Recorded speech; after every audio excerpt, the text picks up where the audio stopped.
гэта некі паязнец. Ужо некалькі дзён мяне вельмі палохае адна сітуацыя, а сёння мяне ўвогуле бамбанула. Справа ў тым, што на мінулым тыдні мая знаёмая апублікавала сторыс, дзе абвінаваціла Мікалая Дзідка у тым, што ён быў у рамантычных стасунках з 16гадовай дзяўчынай, калі яму было амаль 30.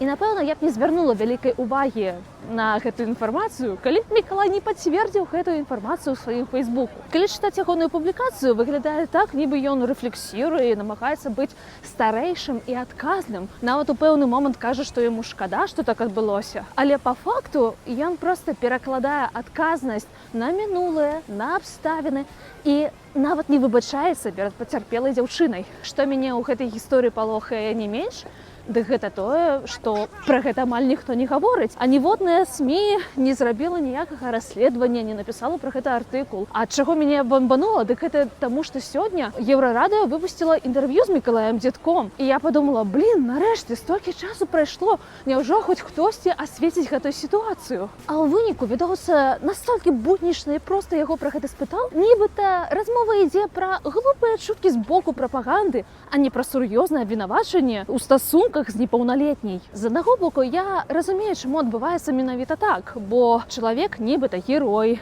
ён палізняволены ў мінулым і актывіст бегучым. Напэўна, ён у вельмі ўразлівым стане і неяк неэтычна на яго нападаць, бо ён толькі-толькі выйшаў на волю. Але з іншага боку, мяне вельмі хвалюе сітуацыя, што пэўным людзям нібыта можна прабачыць усё толькі праз тое, што яны былі несправядліва пакараны рэжымам і зараз займаюцца актывізмам ці палітыкай. Мяне вельмі злуе сітуацыя, што у прямым этэры пацярпелую дзяўчынку выстаўляюць зброяй у руках спецслужб замест таго, каб пашкадаваць дзяўчыну і падтрымаць яе. І, канешне ж, мяне вельмі здзіўляе, што чалавек, які нібыта выступае за дэмакратычныя каштоўнасці і людзі, якія яго падтрымліваюць, не заўважаюць праблему ў тым, што 30гадовы жанаты чалавек сустракаецца з 16гадовай дзяўчынкай.